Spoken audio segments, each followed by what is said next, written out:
Ciao Yannick, congratulazioni, una vittoria da campione, straordinario quale sei. Una curiosità, è stata più difficile questa finale o quella dello scorso anno e oggi senti di aver giocato meglio o peggio della partita dell'anno scorso? Ma non lo so, due giocatori diversi, due situazioni diverse. È difficile dire quale sia stata la prestazione migliore, onestamente. L'anno scorso non c'era vento. Contro Carlos l'impostazione è sempre un po' diversa, no?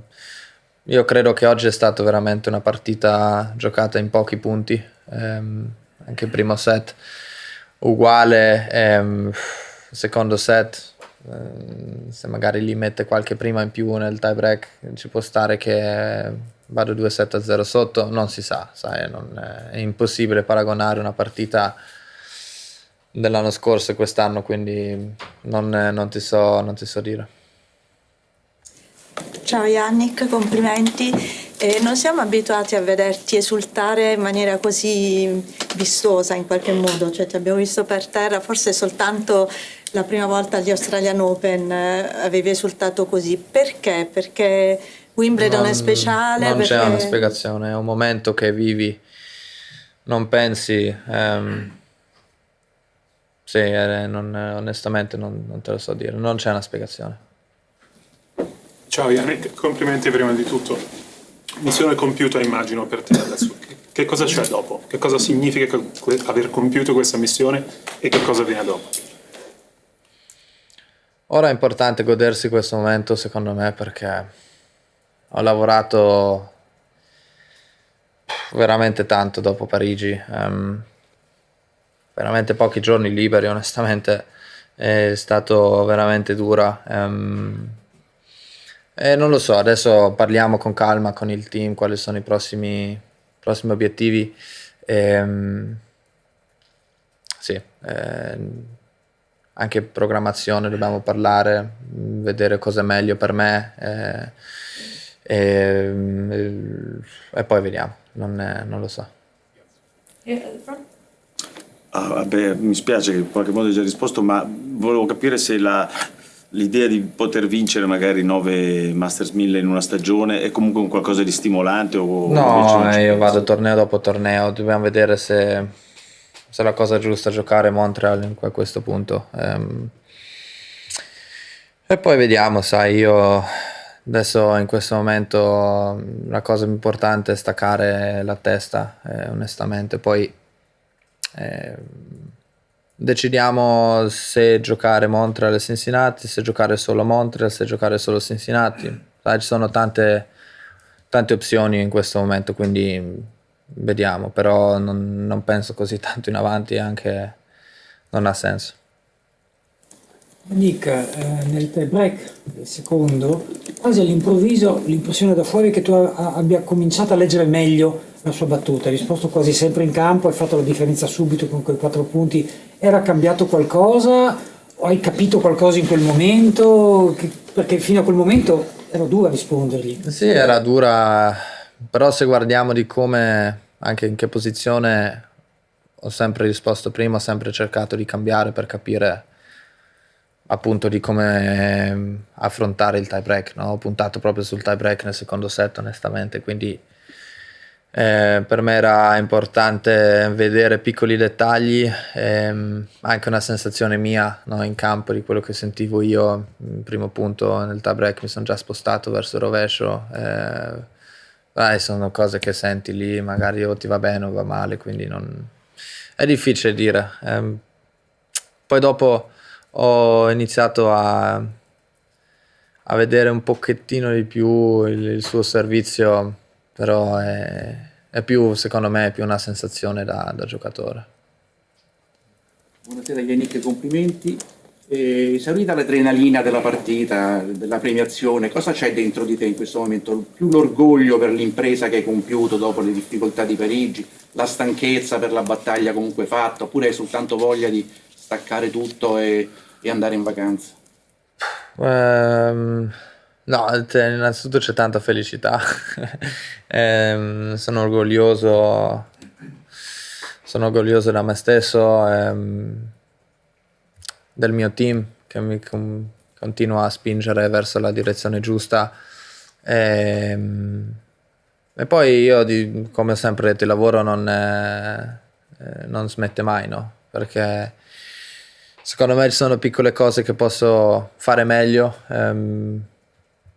dove non vedo l'ora di continuare a lavorare, però in questo momento anche è importante staccare totalmente per una settimana e non pensare al tennis, vivere una vita normale e poi quando si rinizia c'è tutto il focus di nuovo verso quell'obiettivo. Last one in Italian. Valdo. Yes, Valdo. Bravo, complimenti, fantastico. Hai vinto da solo più che tutti i 5 giocatori che hanno vinto degli slam, 5 slam il tennis italiano e 5 anche te da solo. Volevo sapere, quando hai perso il primo set, con lui che serviva l'85% di prime palle, hai pensato, ma questo sta giocando meglio di sempre, e anche con il dritto, che di solito era il suo punto debole, ti sei preoccupato più di quanto pensavi di doverti preoccupare, anche se te non sottovaluti mai nessuno? No, secondo me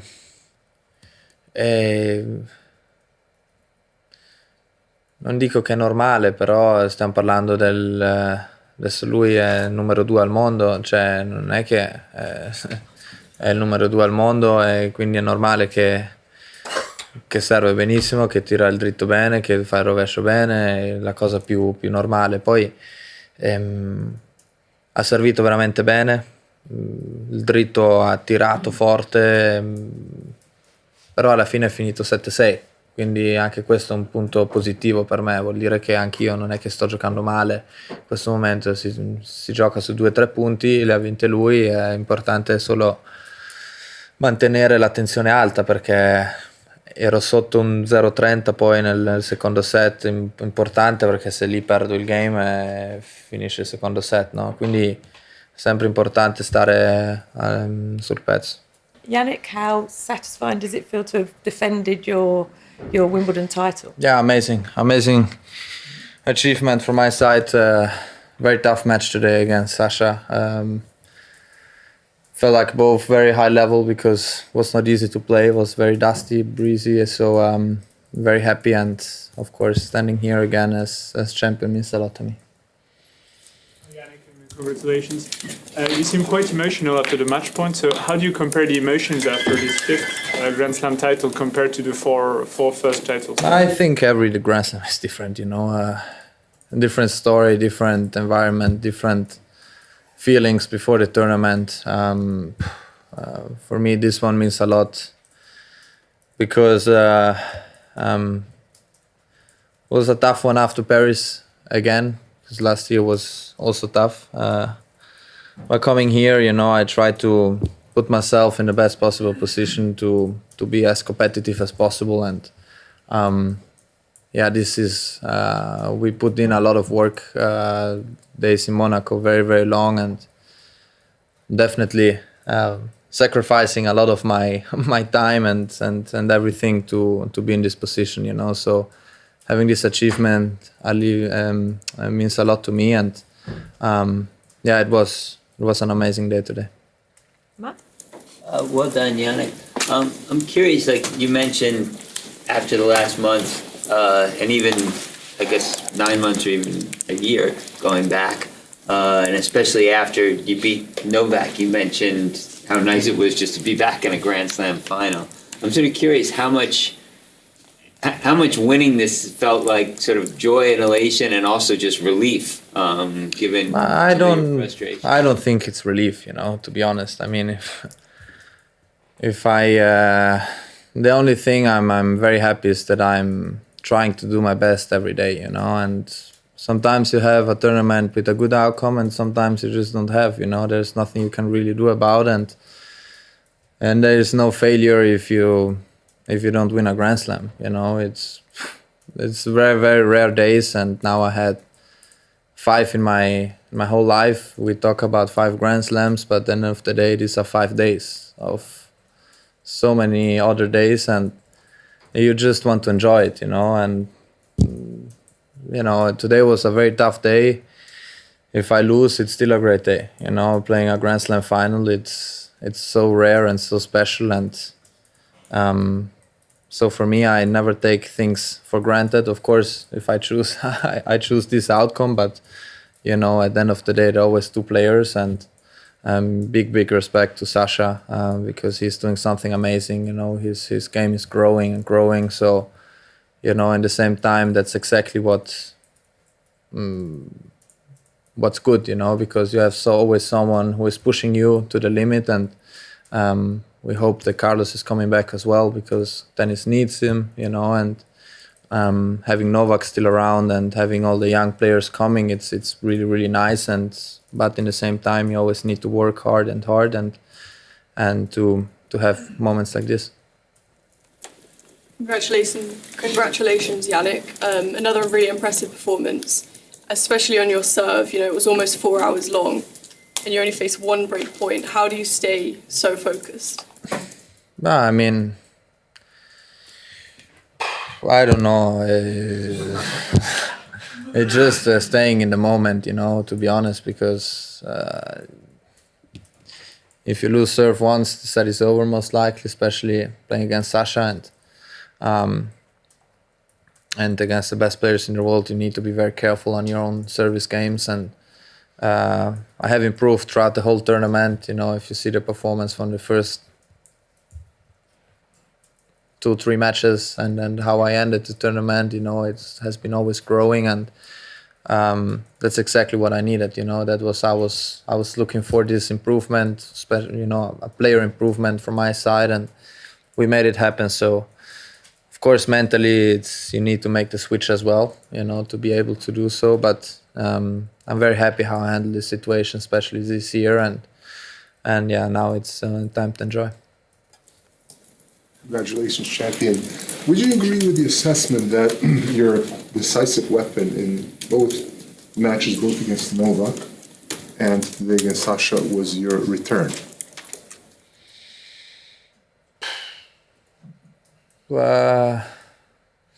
I think tennis is it's more about, you know, confidence, and when you feel in confidence, you feel that playing tennis is easier, you know, in that way. And I always think it's easier to return if you know mentally that you can hold serve, you know, so you are a little bit freer, you know, to return as good as you can. But in the same time, against Sasha, when he's serving like this, it's really tough to break, especially on a service like this. So I try to, you know, understand, especially in the more important moments. Second set tie break, you know, trying to understand where is he going, and it was still very close, even though it was 7-2. But you know, when you change on 4-2, you know that you have to make this point, you know, with my own serve, because if not, it's 4-3. You know, with big servers, you have 5-4 down. You know, so it's really tough. But I think, of course, the return is so important as well. But from my point of view, it's more important trying to keep the service games, and then you see what's coming with the return game. Liz? Congratulations. Last year when we spoke, excuse me, you said you weren't sure what to say to the royal family, and I just wondered, was it easier this time round? And are you able to share a bit about what you've said, and is there any chance you'd give Princess Charlotte a tennis lesson, because she's a big fan of the sport? That was not easier.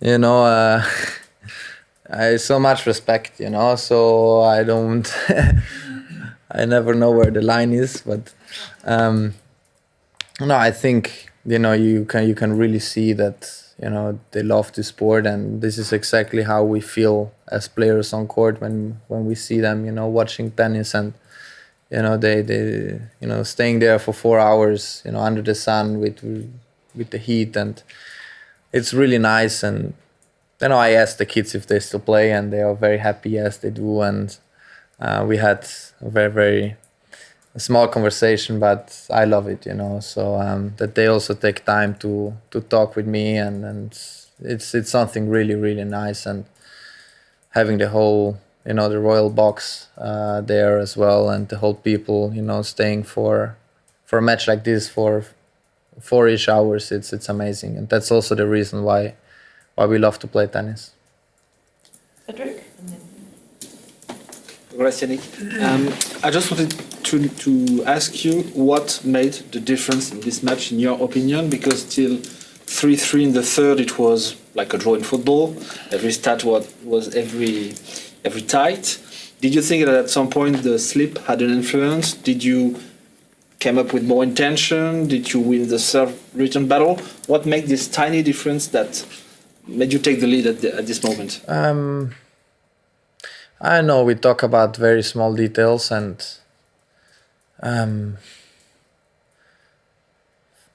we started the match was, I don't say hot, but the conditions were very warm, but it was also windy, and it was really tough to break, especially from the side where the royal box is, because you played against the wind. So it was, for me personally, very tough to return.